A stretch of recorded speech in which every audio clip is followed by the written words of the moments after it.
Good day everyone. Welcome to my report on effective engine room operation planning. The engine room is often called the heart of the ship because without it, nothing else can function.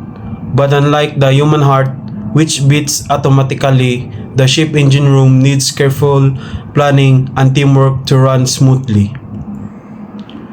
The goal of this presentation is to explain how proper planning in the engine room ensures safety, efficiency, and teamwork. We will go through 4 major stages: the developing the plan, briefing, execution, and debriefing. Together, this creates a continuous cycle: plan, brief, execute, and debrief. This cycles is not just a theory. It is applied daily on board vessels worldwide. By the end of this presentation, I hope you will see why planning is not only about being organized, but only protective lives, protecting the ship, and ensuring smooth operation. The engine room is one of the busiest and most complex areas of a vessel. It contains machinery for propulsion, power generation, cooling, fuel system, and many other critical functions. Because of this, the risks are also very high. We are dealing with high temperature, high pressures, flammable fuels, rotating machinery, and electrical system.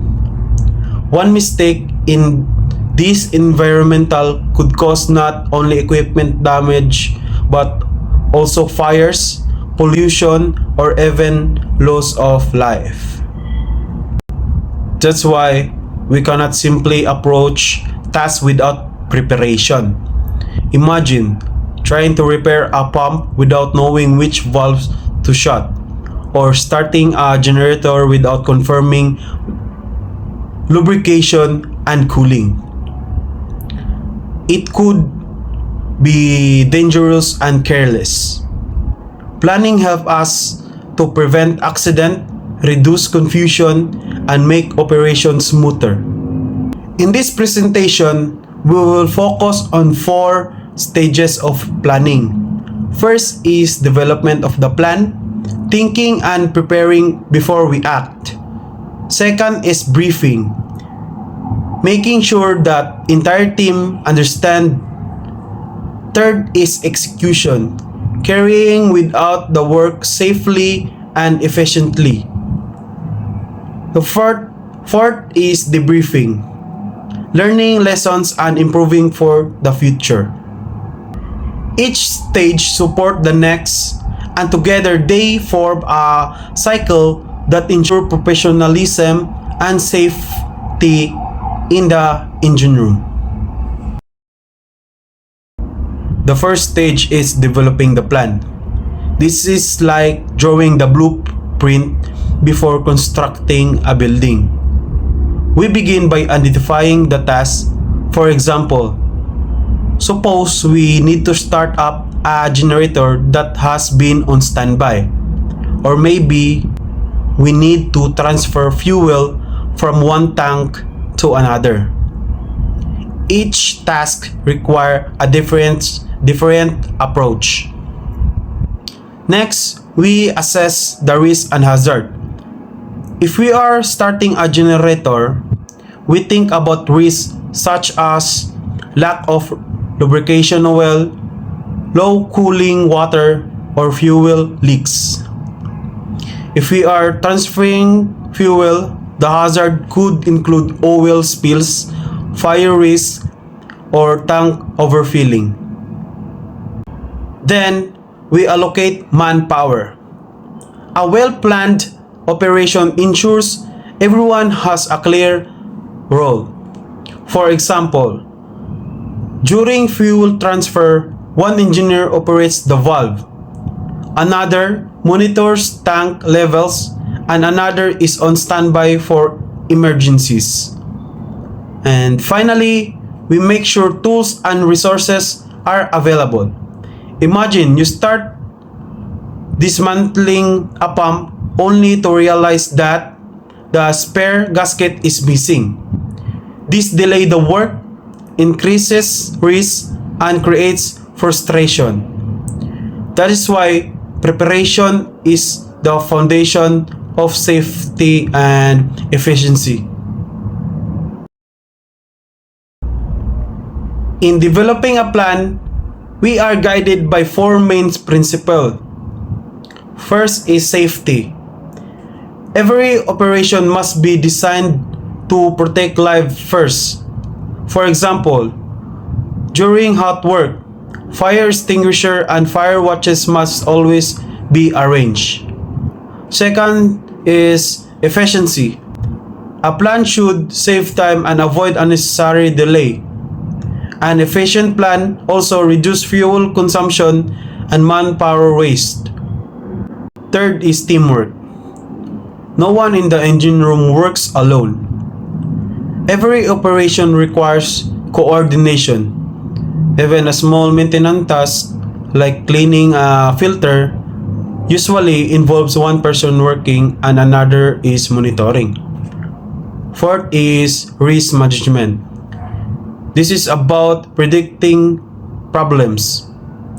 For instance, if there is a chance that a valve might stick, the plan should include tools to free it or a backup procedure if it fails.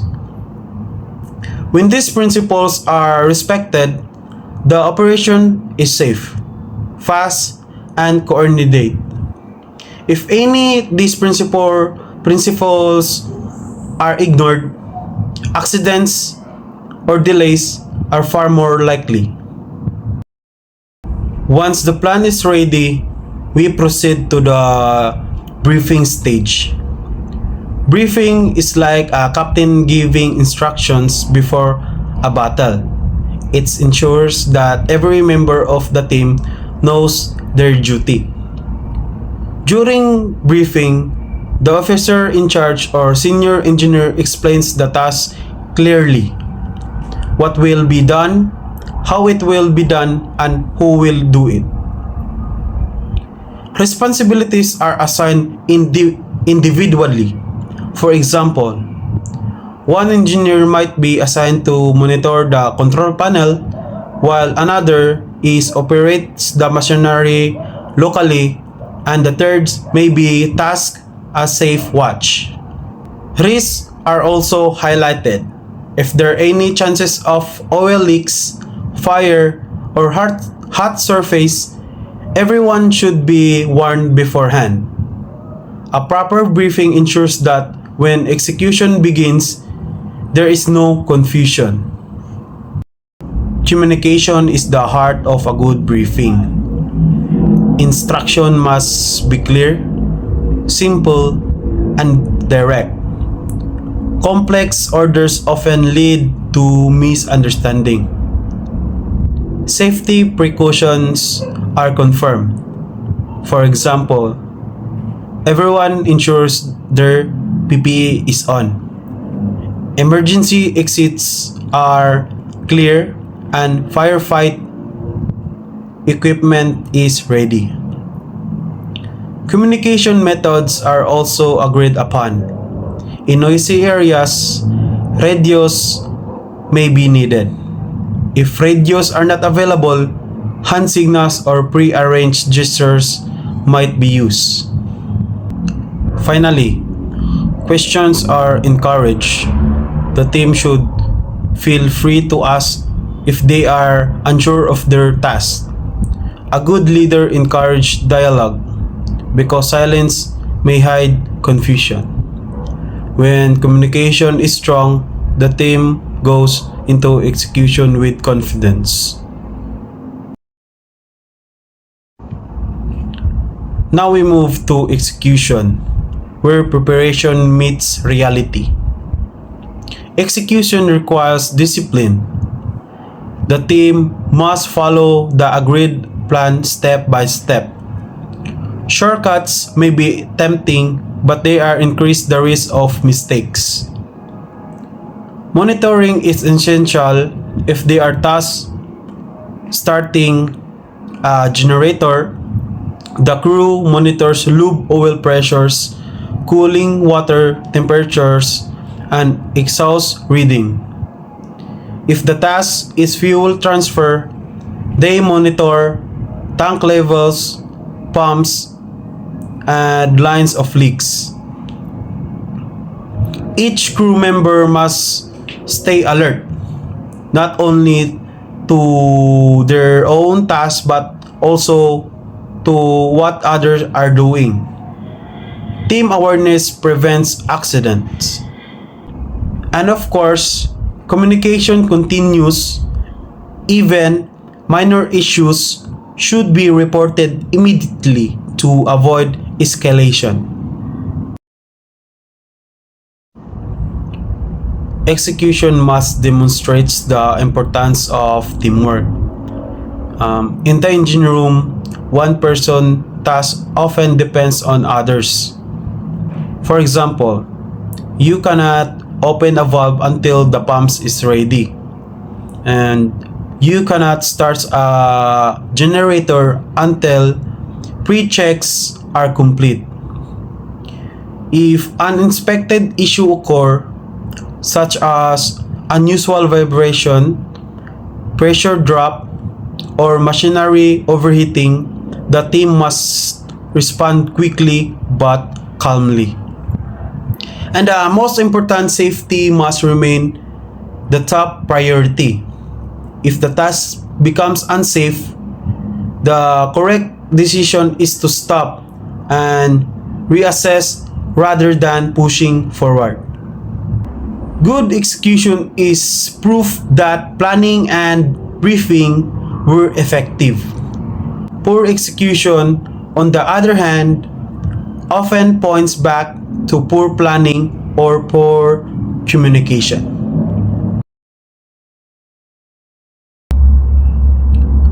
After execution, the cycles continues with the debriefing stage.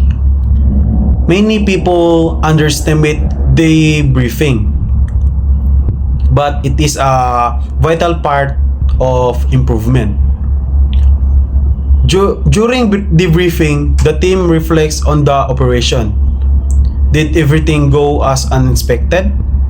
Were the delays or unexpected risks? Or were safety measures followed correctly? This is the time to identify strengths and weaknesses. For example, maybe the plan was good but communication failed. Or maybe communication was strong but certain tools were missing. The goal is not to assign blame but to learn. Every operation is an opportunity to improve future ones.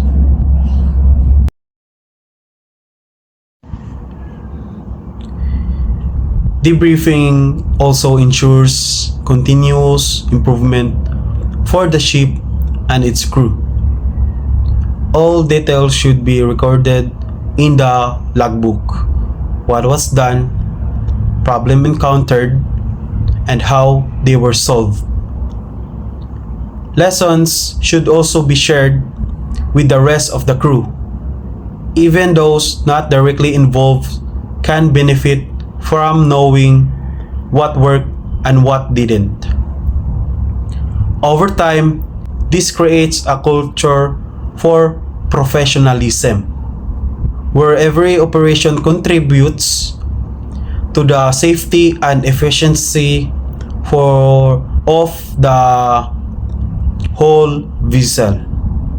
Debriefing is the stage that closes the cycles and prepares the team for the next task. To conclude, effective engine room operation planning follows the cycles of develop, brief, execute, and debrief. These cycles ensures that the safety of the crew, is protected. The efficiency of the operation is maximized, and strong teamwork is developed among all personnel. Proper planning saves lives. Proper briefing prevents confusion. Proper execution ensures smooth work. And proper debriefing ensures that each task make us better prepared for the future. When all these are combined, the engine room, not only as the heart of the ship, but also as well coordinate professional system that supports the entire voyage.